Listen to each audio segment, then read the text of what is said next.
there, good people. Hi, it's Jason with Green Country Agroforestry here. Today is the 3rd of December, and as you can tell, we've got a nice, bright, sunshiny day. We don't get too many of those in the middle of the winter, so today I figured we'd go ahead and get into our worm bins, take one apart, and put together two more. Let's get started. Now this here is the setup for a worm bin. First, you see we have a lid here. We'll need to punch holes in the top of the lid so it can breathe.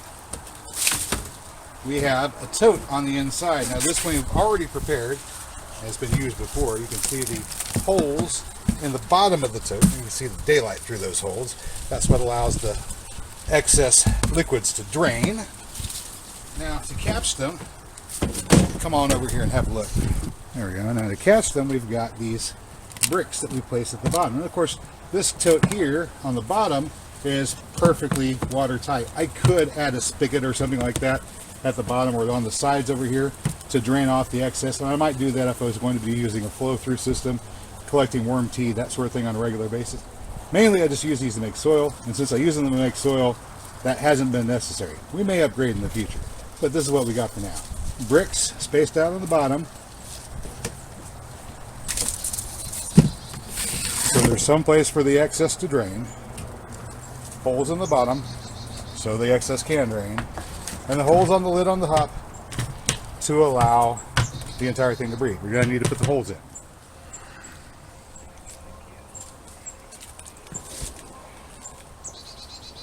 Alright, so to put those holes in there, we're going to use a drill, of course. And you don't have to put them all over the place, just like right here where every intersection is fine.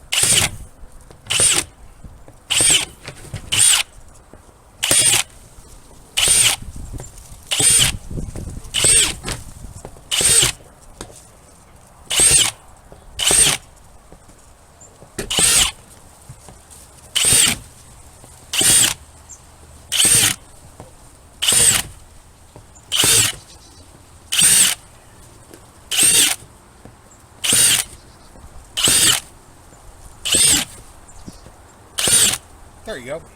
That'll do the trick. Now that we've got our worm bin prepped up with holes in the lid, holes in the bottom, we're going to need to fill it up. And the best matrix I've got to fill it up with is sifted wood chips.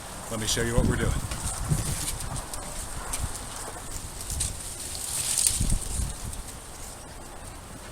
What are you waiting for? Come on.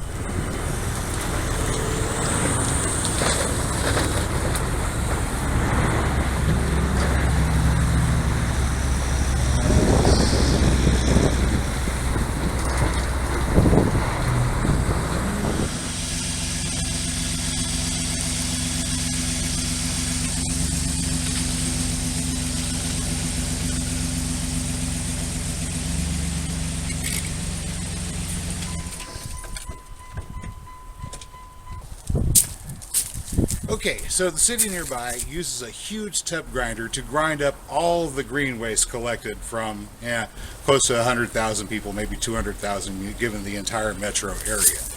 It all accumulates in one spot, and it's free to be picked up and used by anyone who wants to use it. This is what you get. It's ground up trees. As you can see, you've got large chunks and twigs and stuff like that, but you also have leaves. And there's a certain amount of dusty material, leaf mold, and already decomposed wood that's going to be in there. So all we got to do is get that good material that's good for making soil out of within a short amount of time, one season, and separate it from the thicker, heavier, woody material that takes longer to decompose and might make this might actually make a decent fuel source, come to think of it, or a good source for charcoal. Let's get to work. This heavy thing is a peat moss spreader. And of course it's used by lawn and garden professionals to spread peat moss. But I can use it as a sifter for compost, wood chips, or for separating soils out of double dig beds, or anything else I might ordinarily use a screen for. Well, this thing is a lot more convenient. Let me show you how we work it. This particular model, don't ask me to tell you what the brand name is off the top of my head. They're not paying me to remember what their brand name is, so I'm not bothering. There's all different kinds of them out there on the market, but this particular one is 36 inches across, They make them 44 inches and 2 feet as well. 2 feet seemed like it would be a little bit too small. 4 feet seemed like it might be a little challenging, and sure enough, 36 is just about right for somebody my size. If you're a smaller person, I'm 6 foot tall. If you're a smaller person, cutting a foot off of there and making it 2 feet may make this a little bit easier for you to handle, particularly whenever it's full of material. All we have to do is get a couple of good scoops. I think 3 is enough of this material. And I reckon about 3 scoops, 3 of these fork loads full of material is sufficient. Kind of want to avoid dumping too much of that there because coarse stuff doesn't break down fast. We want to sift this out so that our fine stuff can go into our worm bins on top of our garden beds. It'll break down rapidly, feed the soil, feed the worms, and the coarse stuff can be used for fuel, for mulch in the walkways, mulch on the surface, really, even. Anything we want to use it for after we separate those fines. Charcoal, even.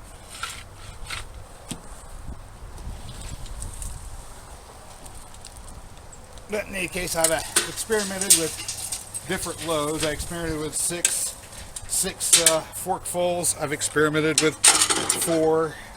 And finally I got down to 3 and decided 3 was about the sweet spot.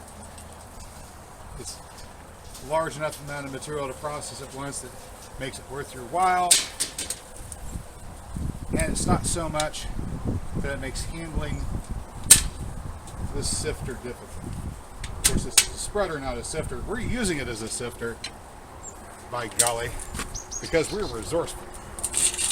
I just make sure that it's on my rails. See these rails we have set up, they're made out of cement block. Here's a piece that's going to firewood. And to use this, all I have to do is roll it back and forth on this rail. Just like that, back and forth. Very easy to do. If you got arthritis, you can roll this back and forth.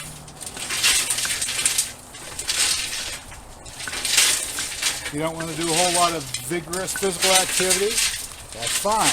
You can roll it gently back and forth, just like this. Gently back and forth. Not a lot of effort required. Back and forth.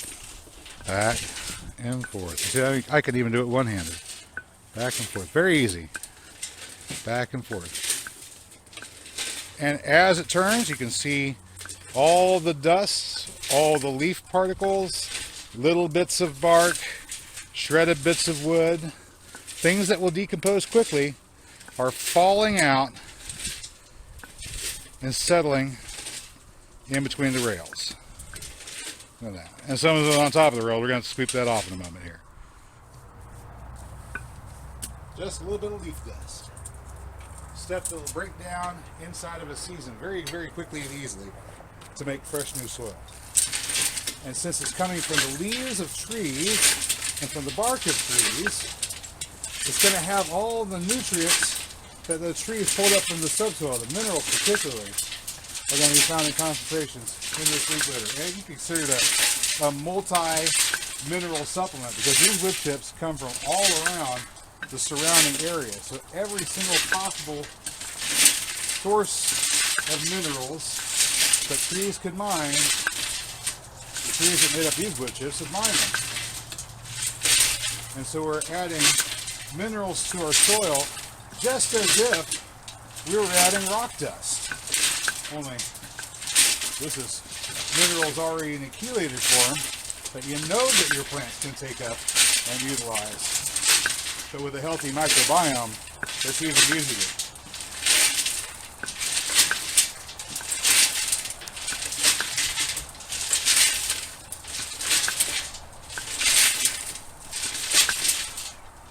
Oh, there's a little bit of cedar in here.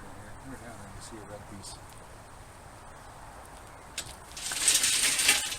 But generally, if you've got mixed wood chips, unless you just have a whole lot of cedars in your particular area, you won't see a lot. Alright, so as you're working this peat moss spreader, which we've now turned into a compost sifter, you'll start to see larger and larger pieces fall through. When you start seeing more large pieces fall through, we're done. It means that we've got all of the fine stuff out, and the only thing coming through now is the big stuff. So we'll go ahead and brush this off one more time. Incidentally, I've gotten some nasty splinters from processing wood chips like this, so unless you're willing to wind up with hands that have the consistency of shoe leather, wear gloves. Some ladies like men with hard, rough hands. All I gotta say on that particular topic, and we'll leave it there. All right, it comes time for you to empty this thing out. We're gonna move all the chips down to one side. We're gonna open up the other side.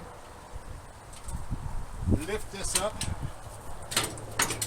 to your wheelbarrow or other place where you could just dump this out beside and scoop these up later, but I already have a place for these chips to go right now, so we're going to put them in the wheelbarrow. Open up the gate, and then you can dump or rake the chips out as you prefer. You'll see that they're not anywhere near as dusty as they were when they came off the truck. There's still bits of leaves in here.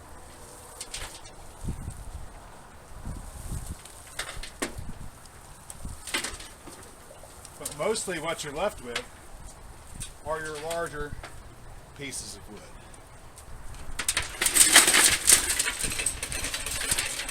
Okay, so once again, I'm 6 foot tall. This is 3 foot wide. I can manage it. If you're a smaller person, get the 2-footer. Because the entire point of having this is to make it a convenient task and not a troublesome chore. A convenient task and not a troublesome chore. And now, I'm going to take all that dust, bark, leaf litter in tiny little pieces. Scoop it up into a worm.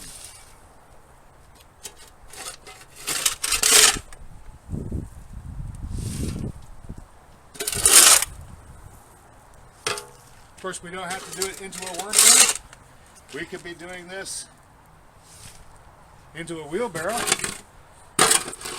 and carrying it and topping off garden beds with this. Use this as our winter mulch. We've been using the spring too. Well, we've got this spot here where we dug out for that allium bed. We need to fill in, so wood chips will fit very nicely here.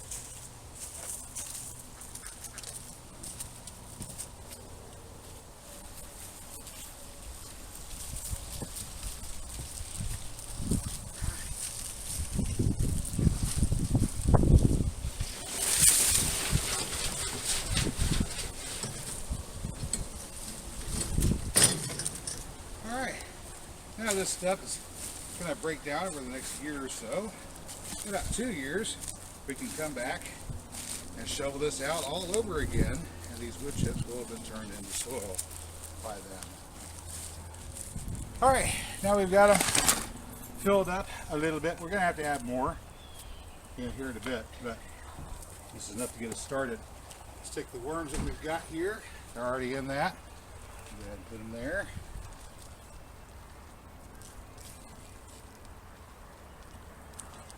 Do the same thing with these fellows. A little bit of food, a little worms, good to go.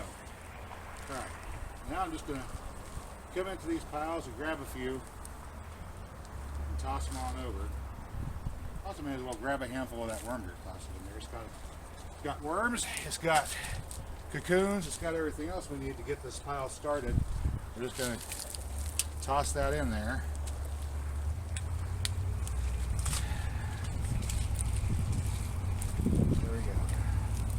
There's worms in there, there's cocoons in there.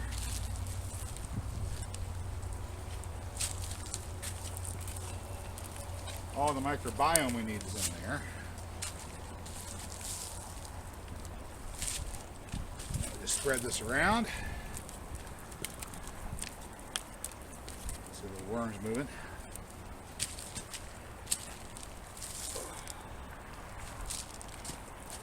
There we go.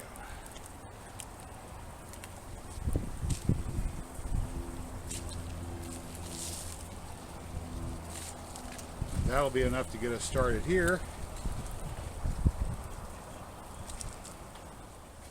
And we're still going to be left with all of this material too, which go ahead and move out to the garden.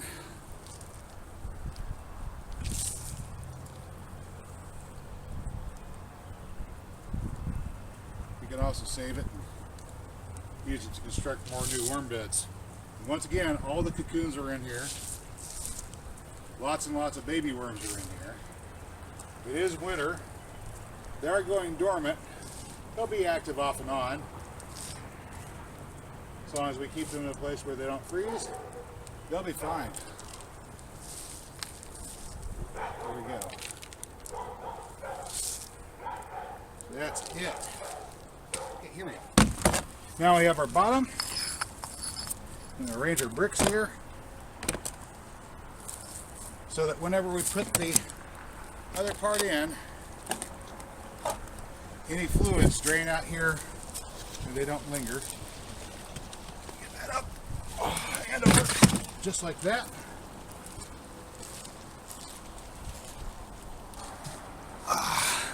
Well, all right, good people. I've got to get this back under some shelter before the weather turns again. I hope you found today's video informative or entertaining, and if you did, you know what to do. I'll catch you next time. Until then, get out there. Keep growing.